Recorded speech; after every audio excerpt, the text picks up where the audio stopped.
Hello, this is Kirk Kinder from Picket Fence Financial.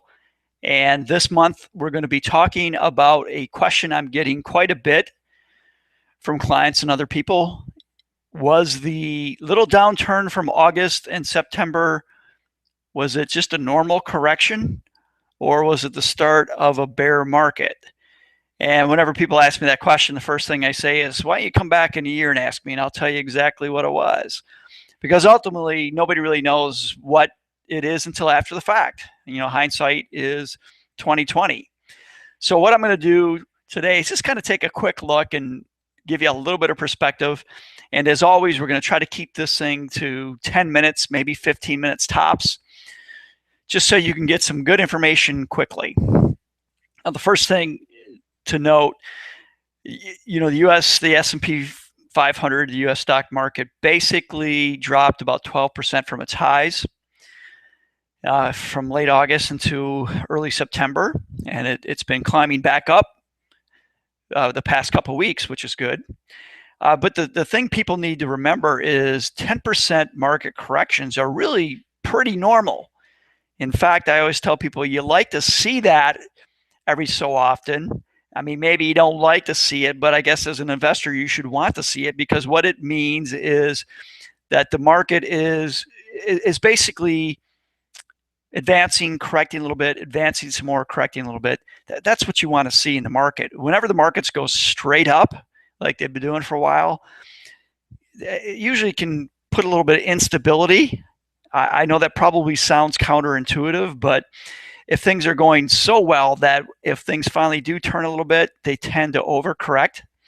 So these little 10% corrections, while they may scare people a little bit, they're really quite healthy. They're really pretty good things to see if you're in a bull market. So what this chart shows you is essentially every 10% correction going back to 1957. Now, the ones highlighted in blue were full-out bear markets, but the shaded ones in gray were just the normal 10% correction. So you can see, even outside of the bear markets, there's lots of little gray shades there. So lots of normal corrections. It's not something that is unusual. Now, it is getting to be a little bit more unusual over the past 25 years as opposed to going all the way back to 1957. And I think part of that, too, stems from anytime the markets start to correct a little bit, the Federal Reserve jumps in, tries to stem any type of correction. Ultimately, I think that's a bad decision. As I've said before, if you let it go too long without any kind of normal correction, you end up with a bigger correction. But still, you can see even within the past 25 years, we've had quite a few 10% corrections. So don't think that what happened, don't automatically jump to the conclusion that what happened in August and September is the start of a bear market. It really might just be kind of a normal correction. And this chart kind of gives you an idea, hey, maybe it was a normal correction. So we've had a little bit of a bounce from a bottom. So you can see the end of August, we had a big down, sharp turn to the south, little bit of a bounce up. And then right as we approached October, we retested the lows. So the S&P 500 retest was at the level of 1,867. The nice thing from this chart is it never actually went below the late August, early September lows. It got close to it, and now it's been moving back up. So a lot of people who are stock market technicians will tell you this is a pretty strong indicator that things are looking up. So we went back down to the lows. We did not violate the lows. We tested it and then moved up from there. That's usually a pretty strong indicator that what we experienced was just a minor correction, nothing to freak out about, and that we're kind of going to have that onwards and upwards movement from here. Okay, so I've given you the thumbs up. Hey, everything looks great. Just a normal little correction. Let's stay invested and go. But there are some things that kind of have me on edge, if you will. In a previous webinar, if you go to my website, you can find it there. But I kind of showed that even the recent highs in the market we were getting back in April and May, it was happening from fewer and fewer companies. So rather than having a lot of the companies in the S&P 500 leading in charge, it was being pulled up by fewer and fewer. Not usually a good sign. The thing that's kind of got me on alert is the decline in profit margins. So we've seen the profit margins for the S&P 500, the companies within that, decline at least 60 basis points just recently. Now, this chart kind of should let you be a little bit nervous that anytime we've seen profit margins start to decline at 60, cause for alarm. Now, a lot of people look at that and say, well, hey, the big reason we've had that drop, just like we did in 85, was energy companies. So with the price of oil dropping, energy companies have seen their profit margins drop considerably, and that's why the market overall, the S&P 500 overall, is seeing this net profit margin decline. Maybe that's a true statement. I don't know, but it's just something, it's another data point to kind of incorporate into your thinking. Another one that I've been talking about now really for a couple years is valuations. We have pretty poor valuations if you look at the US stock market. And the valuation metric I use the most is what's called the CAPE. CAPE, C-A-P-E, stands for cyclically adjusted price to earnings. This was kind of developed back by Benjamin Graham years ago, but really made famous recently by Bob Shiller, Nobel Prize winning economist. And what Shiller does is he takes the past 10 years of earnings, adjusts those for inflation, and compares that to the current price of the market. And what that does is it gives you a general idea of what you could expect as an investor over the next 10 years from the markets. It does nothing to tell you about the short-term moves of the market. Even Bob Shiller will admit that. But it does stand to give you a pretty decent idea of where your current valuations based on the CAPE are going to provide you a return going forward. So, based on the red line right now is the current CAPE. The blue line is the future 10-year return that's been earned by investors. And you can see that future returns over the 10-year period are pretty tightly correlated to what the CAPE is. So based on the current cyclically adjusted price to earnings, U.S. investors should expect no more than about 5% on an annualized basis over the next 10 years. That's pretty low for the stock market, but that's pretty much what that's what we should expect. This chart gives you another kind of look that stocks are still pricing. This is still based on that CAPE, but what I've talked about in the past, if you've listened to some of my webinars previously, I talk about secular trends. So you have periods in the market where point to point the market is flat, and then point to point the market goes up drastically. So that valuation you always hear about the market earning 9 or 10% per year is true, but what happens is you usually get that in short bunches. So for instance, if you go back and you look here at 1981 into 2000, the market had an annualized return of over 14%. Since 2000, we've been pretty flat. The market really hasn't done a whole heck of a lot over that period. And you can see this goes back to 1966 to 74, the market was flat. But from 1948 to 66, the market skyrocketed up, 37 to 48 flat, 1931 to 37, drastic move up. Same with the move up from 1926 to 1929, drastic move up. But lots of flat periods within there. And if you look at the valuations of the CAPE for these secular trends, you can start to see that, well, when the secular trend starts, either way, if it's a movement to the upside, you have a very low CAPE. So again, 82, we had a 7 times CAPE, 48, 9. 31, it was 6 times, and then in 26, it was 5 times. Single digit price to earnings based on the CAPE.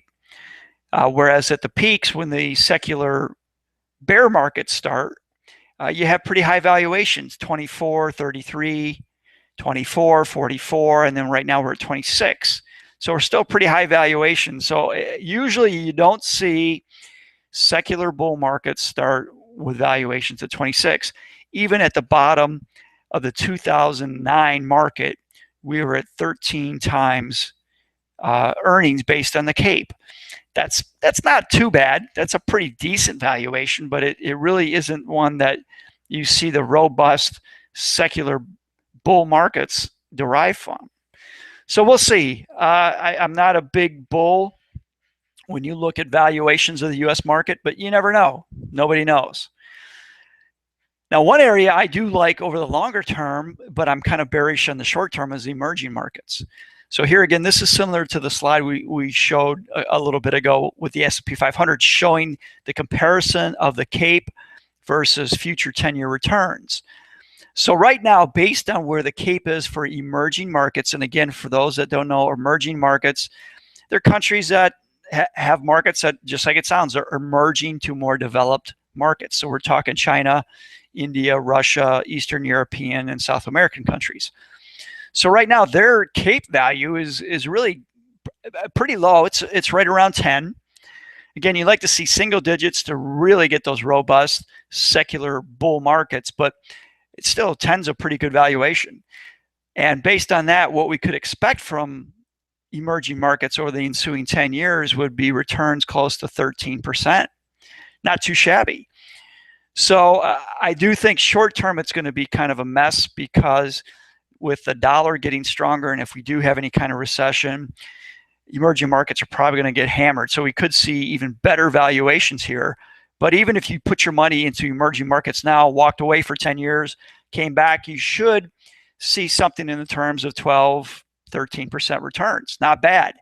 You might have to endure some short-term gyrations and movements to the downside, but point to point from that 10 years, I expect to see pretty good returns from emerging markets. I've shown this slide before.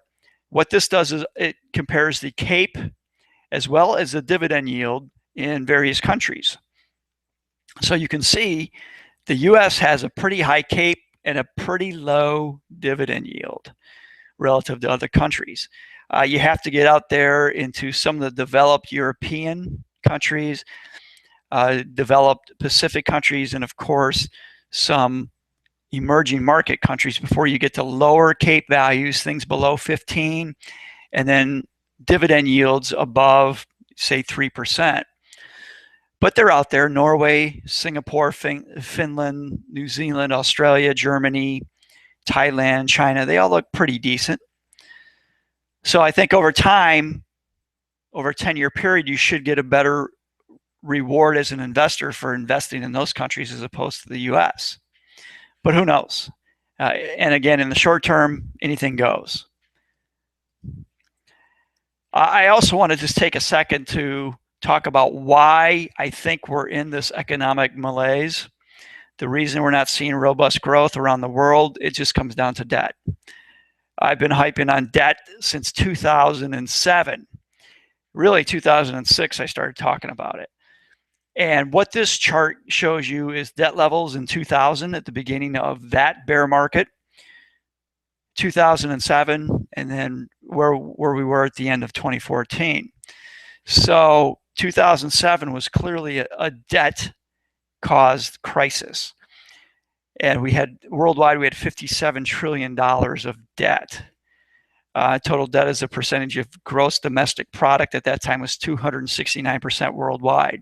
The US in particular at that time was over 300% debt to GDP. Well, since 2007, we've actually seen our debt levels go up as a percentage of GDP. It's gone from 269% to 286%. Now you look at the compound annual growth rate between 2007 and 2014. Well, it has slowed. The growth rate has slowed from 7.3% from 2007 and 2007 to 2014 to 5.3. Households have actually delevered a little bit, or at least they've slowed the amount of debt acceleration from 8.5% to 2.8. Corporate debt has remained pretty steady. Financial debt has actually slowed drastically from over 9% to just under 3%. But you can see government debt has exploded to the upside. So as the households and financial corporate debt has kind of slowed or started to delever a little bit. The government has stepped in and really ramped it up. So we're actually increasing our debt levels. And the problem is, when you get to these high levels of debt, you're just not going to get robust economic growth. If you want to read a good book on that, there's a book called This Time is Different by Rodoff and Reinhardt. And those folks, those two economists, kind of showed how excessive debt leads to things like slower growth and more volatility in markets because of the low growth. So we still, going back to looking at the price to earnings at high levels and at levels that usually are more synonymous with secular bear markets and not secular bull markets, I think it comes back to the debt levels too. We're not at debt levels where you're going to see robust growth. Now, again, that's kind of a generalized number. We looked at the world overall. There are some countries that are deleveraging or reducing their debt. So what this chart looks at is advanced countries or developed countries compared to the emerging or developing countries. And you can kind of see along the x-axis is the debt to GDP ratio. So again, the lower you have debt to GDP, the better. So the further along the left side of the chart, the X graph, the better. And then along the y-axis, we have the change in the debt to GDP from 2007 to 2014. So the higher up we go here, the more debt the country's been taking on relative to the size of its economy. So we can see Ireland, Singapore, Greece, Portugal have taken on massive amounts of debt relative to GDP. And the bad thing for those countries, they also have a high debt to GDP ratio. So if you look at China, its debt to GDP ratio along the x-axis, it's not good, but it's not horrible. But for them, what's been bad is they've been adding debt considerably since 2007. China used to be much lower in the debt to GDP ratio. But you still have some countries that are pretty reasonable. And the ones I really like are the ones with low debt to GDP, like Romania, Egypt, Saudi Arabia, Argentina, Israel. The other nice thing about those countries, not only do they have a lower debt to GDP ratio, but they're actually reducing the amount of debt they have compared to the size of their economy. So they're deleveraging. Even other countries or emerging ones, sort of, everything from about 120% debt to GDP or less, those countries, they have pretty good debt to GDP ratios, and they're not taking on a lot of extra debt. So I think over time, what you're going to find is those countries are going to be doing much better economically, and ultimately that's going to lead to better stock market returns. As you notice, most of those are developing countries. And I've just talked about a little bit earlier how emerging market countries or the developing countries really stand to provide investors with a better return over the ensuing 10 years if history holds. Much lower price to earnings, much lower debt to GDP.